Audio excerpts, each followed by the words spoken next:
Good morning, America! Just kidding. Welcome back to the Nerd Nostalgia Podcast, everybody. I'm your main host, Irvin, today, bringing you the ones and twos, bringing you a little Venom review, my instant reaction. So in this episode, you're going to catch Irvin giving you a quick review of the movie Venom. Yes, we're behind the times a little bit with the movie, but we wanted to get it out there for y'all. So that being said, please head over to Apple Podcasts, drop that 5-star, tell your friends, family, and coworkers about us. Before we get started, here's a quick clip for you to enjoy. I'm Miho Nishizumi, and this is Nerd Nostalgia Podcast. And thanks for stopping by. Panzer Vor!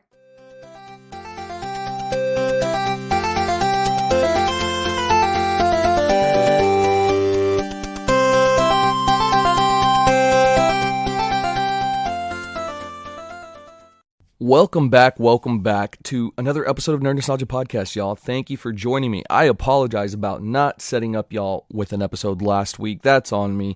I thought I pressed upload, but evidently I did not and didn't even focus on it afterwards. So, that one's on me. Apologies. Here we go. Let's get y'all an episode. So, a little backstory. Last week, I went ahead and watched the latest Venom movie. There's been so much hype around it.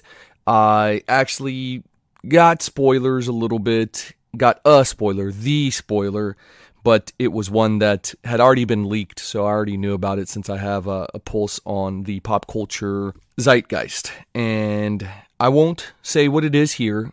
I will say stick around for the lonely after credit scene. It's definitely worth the entire movie. That being said, let's jump into a quick review, my initial thoughts about the movie. However, a little backstory on this. So actually, this movie has gone back and forth with release dates, with Sony finally deciding to actually bump up the movie to a time slot that was a lot quicker than people had anticipated to. And that had to do with the success of Shang-Chi and The Legend of the Ten Rings. People are starting to go back to the movie theaters, which is great. Not to the level that we were at before, obviously, but enough to where it can warrant studios to put out their movies. So that has gone back and forth a little bit. So I wasn't originally planning to watch this. The big movie on deck for me was going to be Dune, which I will be watching later on today when this releases. And I've heard nothing but good things, so I'm pretty excited for that. All right, let's jump into the cast a little bit here. I'm going to go off script. I'm going to try to kind of follow the formula that we normally have, but I might go a little off script, which falls well within our brand here. So obviously coming back as Eddie Brock / Venom, we have Tom Hardy. Obviously, it's Tom Hardy. Wonderful actor. What else can I say? They give you a few little Easter eggs in the movie as far as some of Venom's biggest nicknames, I guess. They're constantly saying it throughout it. Returning as Anne Weying, we have Michelle Williams. That's his ex-girlfriend, She-Venom, if you will. You get that in the original movie as well. So you have a confirmation finally. You have Shriek. You have Naomi Harris portraying Shriek, who is Cassidy's love interest in the movie. You have Reed Scott as Dan Lewis, that is Anne's fiance. You have Patrick Mulligan. This is an interesting one. Stephen Graham as Patrick Mulligan. So that's the detective in the movie, so pay attention to that name, or do a quick Google on Patrick Mulligan. And then finally, you have Cletus Cassidy, a.k.a. Carnage, Mr. Woody Harrelson, who delivers. He is probably the best actor on this, aside from Tom Hardy. You could say, 1 and 2, interchangeable. I think they're both great actors. Woody absolutely crushes the role. Very quirky, very eccentric, very, very, very malicious. So he does a really good job on delivering a sociopath, a psycho, a killer, a psychotic sociopathic killer. Boom. But that was a given, right? We kind of knew that was going to be the case. We knew that Mr. Harrelson is just an absolutely amazing actor, and we expected nothing less from him. That being said, this was produced by Avi Arad, Matt Tolmach, Amy Pascal, Amy Pascal, Kelly Marcel, Tom Hardy, and Hutch Parker. We already went over the main billing, which was Tom Hardy, Michelle Williams, Naomi Harris, Reed Scott, Stephen Graham, and Woody Harrelson, with cinematography done by Robert Richardson, edited by Marianne Brandon and Stan Salfas. I got a bone to pick with y'all. Music by Marco Beltrami, production companies, which was Columbia Pictures, Marvel Entertainment.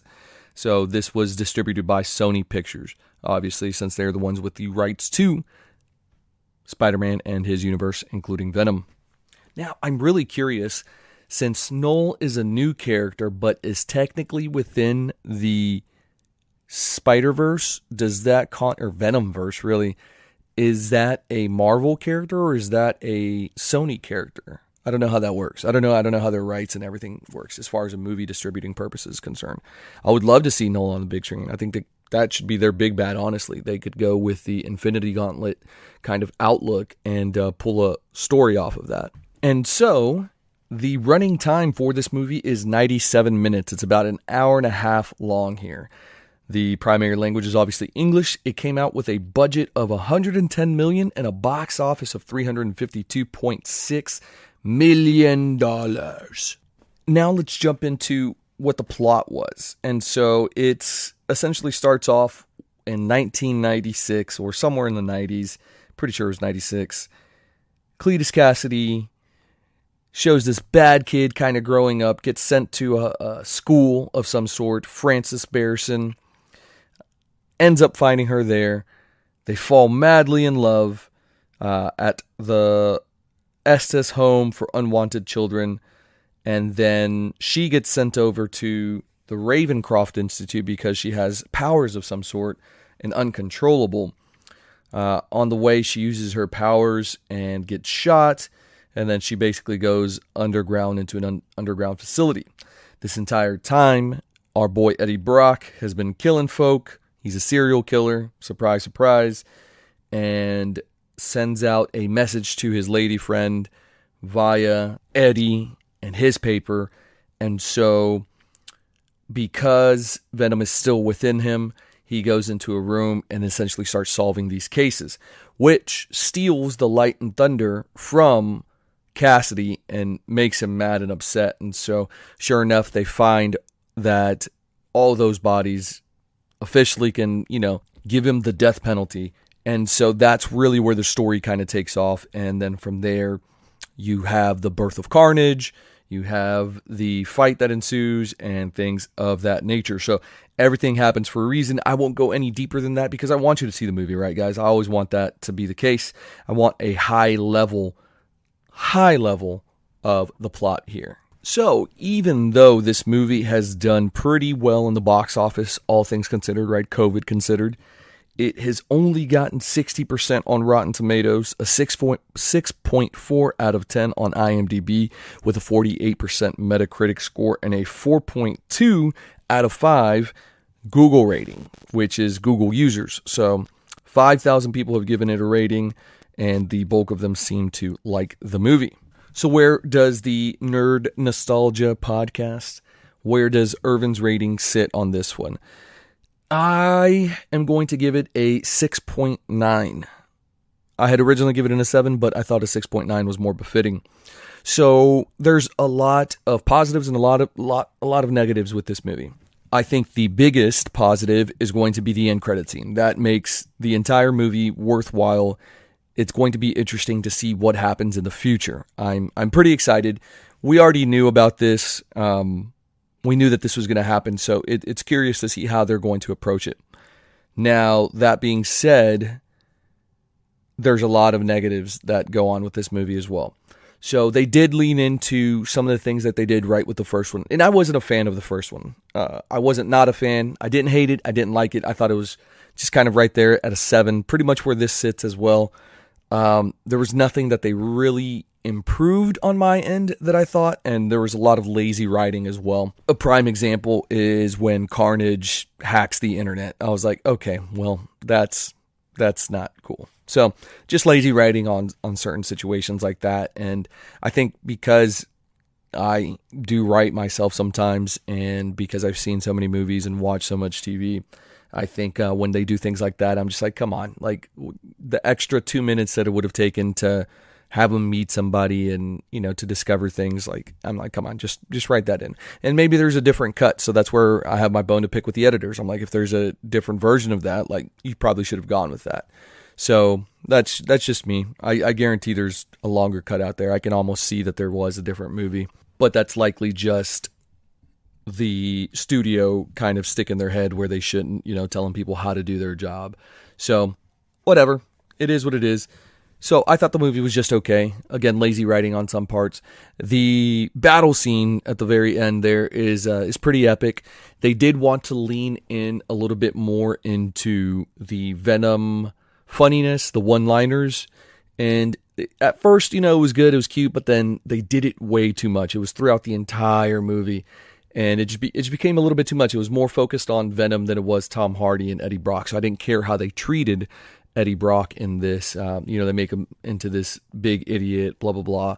I don't know, I didn't like that. That's not how I like my protagonist, but I guess for character arc purposes, they're building him up, which I think, that works, but at the same time, I didn't like 100% how they treated him. So that was my take on the characters. I think while the success of the first movie is the relationship between Eddie and Venom, I think they leaned too heavy into it. So if it wasn't enough in the first one, if it was too much in this one, there's probably a nice middle ground that they can reach. So I'm hoping that that's the adjustment they make in the future. Obviously, they're going to make more movies because this is a cash cow for Sony. This is something that's going to be needed by Marvel, the MCU specifically. So it'll be interesting to see how they work on those projects in the future. Again, I thought Tom Hardy did a wonderful job portraying Eddie Brock. Now, switching gears here a little bit to his antagonist, we have Woody Harrelson. I thought he absolutely crushed it, delivered it, didn't surprise me at all.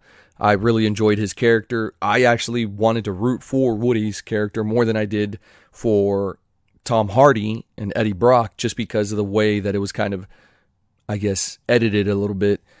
And the delivery, I don't know, just something about the relationships of Venom and Eddie just kind of annoyed me. Towards the end there, like you're finally rooting for him, but, you felt sorry for Carnage, even as a serial killer, which is crazy, right? But that's just a testament to Woody Harrelson's acting skills. But that is pretty much my review. This was a short episode this week. I have a new job, and it's taking a lot more of my time than I would like. So I promise to get you guys some new material. I have one episode that I'm sitting on. I've been sitting on it for a little while. I will edit it this week. I will get it ready for you guys for a Monday or Tuesday release. Tuesday release. We'll do Tuesday. That's what we've been doing. We'll do a Tuesday release. And I actually do want to experiment with the other days, Wednesday, Thursday, and Friday. So over the next few weeks, you'll get something. It'll either be Monday through Friday. I basically want to experiment and see where we have the highest listeners as far as a drop date is concerned.